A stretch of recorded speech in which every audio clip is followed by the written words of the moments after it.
about being so concerned that every single one needs to be correct, but everyone has to hold together and have a rationale. Like, I'm trying to build expertise in area XYZ, right? And so here's the body of my work, thinking about it from that perspective.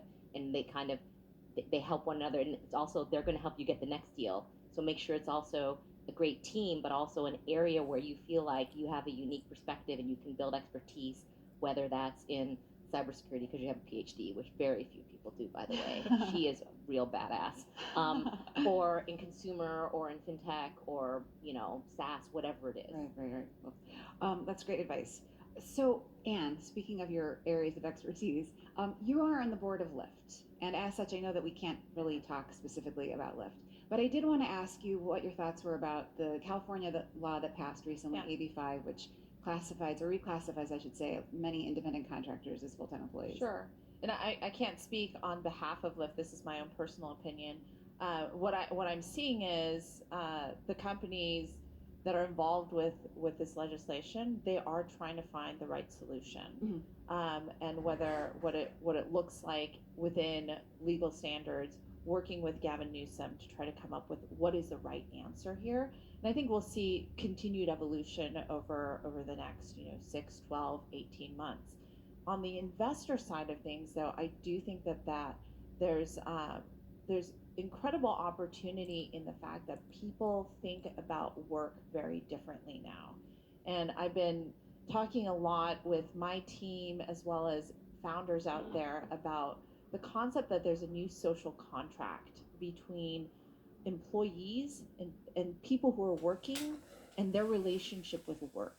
And and that's something really profound and new over the last 10 years.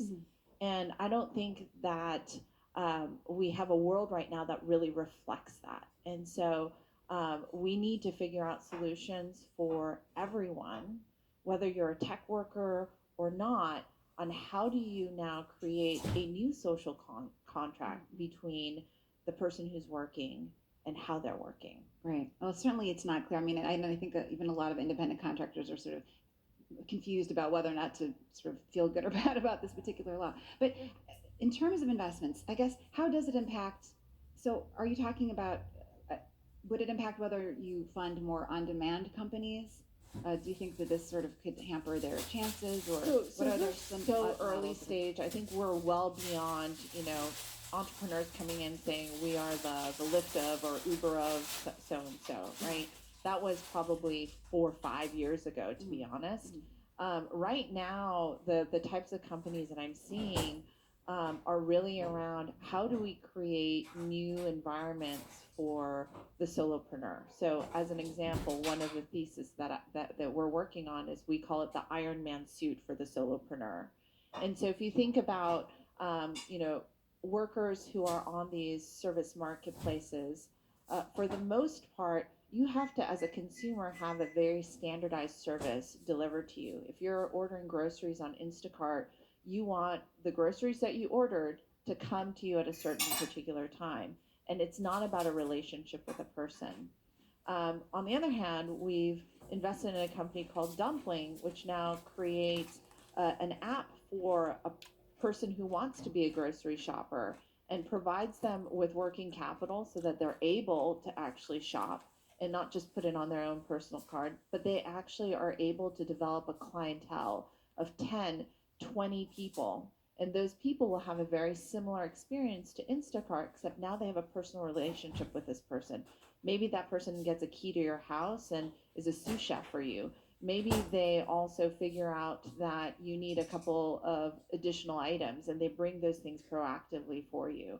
So we think that there's new opportunities that are getting unlocked because of the consumer mindset, but also because of the way people view this type of work. I talked to those guys actually recently, and I think that is a really interesting company and theme. Okay, not talking about Lyft specifically again, but a broad number of companies have seen their valuations soar very high before getting onto the public markets, and we're seeing in some cases that hasn't gone so well. Public market shareholders don't think these companies are worth what their private market investors did. Are companies staying private too long? I think in some cases they are, but it's not even so much that they're staying private too long. So to me, the what you talked about with the valuation mismatch, Mhm. I'll touch on that second. Okay. Why I think some companies are staying private too long has really been what you see is the types of transparency, governance, and visibility that you get when the company is public Mhm. and has to respond and report to public shareholders. When you stay private too long, sometimes we've seen cases in some companies, like Uber, Mhm. for Mhm. example, Mhm. where that lack of governance and oversight, because they've been private and don't have that same kind of reporting, actually causes problems with the company's core ability to grow and offer, a good environment for their employees Right. and for their service for their customers. I think what you're talking about with some of the recent, WeWork pulling their IPO, or other people who are going public at below the last market valuation. That I think just frankly speaks to, and it's happened a couple of times before. In '99, I remember too, but certainly right now is there's a huge amount of late stage capital Mhm. that's coming in, and they are funding companies with amounts that are larger than what IPOs used to be. Sure. And when that happens, they set the valuation.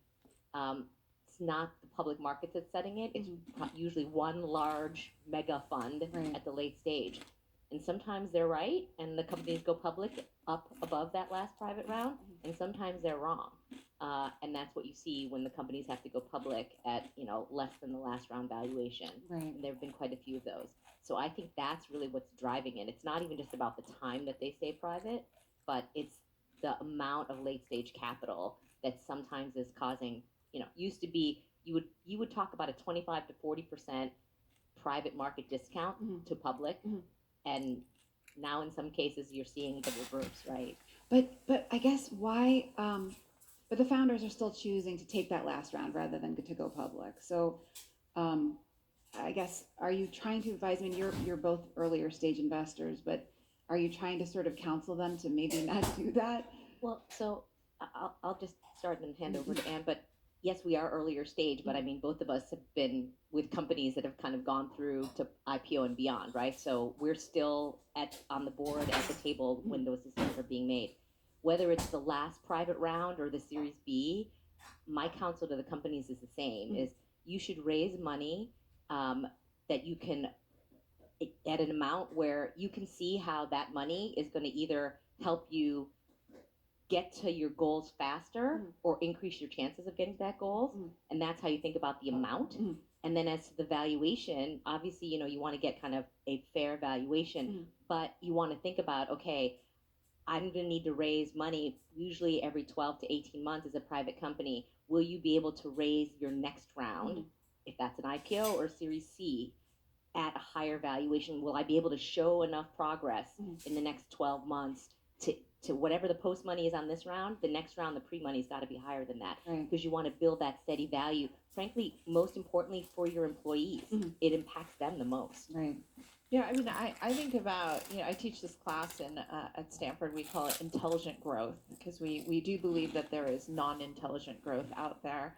And one of the people who comes in to speak to the class is Ryan Smith from Qualtrics. And I love that case study, right? Because he was at, what, $50 million in revenues before he even raises his first round of financing. And guess what that gets you? That gets you an $8 billion plus exit. It also gets you basically 50% of that company at exit.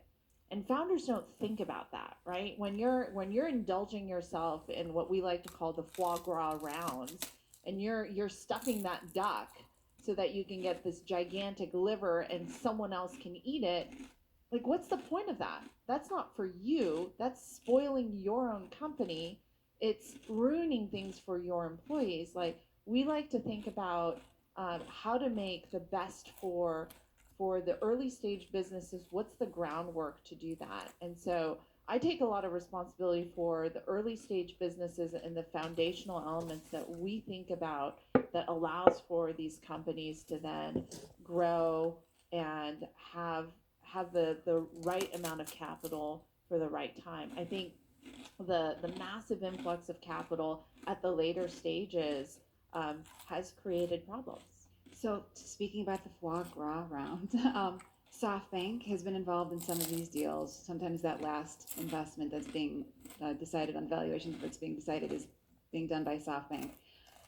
I think there's a little bit of schadenfreude in Silicon Valley. SoftBank seems to be struggling a little bit. At least it looks to have potentially overpaid for Uber. Definitely, I think probably for WeWork. Has SoftBank changed the playing field? If SoftBank doesn't raise a second vision fund, do we go back to more reasonable rounds? I mean, it seemed like a lot of firms were sort of escalating their fund sizes in reaction. People were coming down. I'm just wondering, is this a permanent state of affairs now? Well, SoftBank's clearly the largest by capital player in that space. I think it will have some impact if, for whatever reason, they're not doing what they're doing. But the reality is there are multi-billion-dollar late-stage pre-IPO investors, many others besides SoftBank. I think the others have proven to be because the capital, though large, is not like mega large. I think there will still be later rounds. Therefore, companies will still take longer to go public. But I think that there might be a little bit of a market correction in terms of trying to find that right point where the last private round isn't going to be significantly higher than what an IPO would be.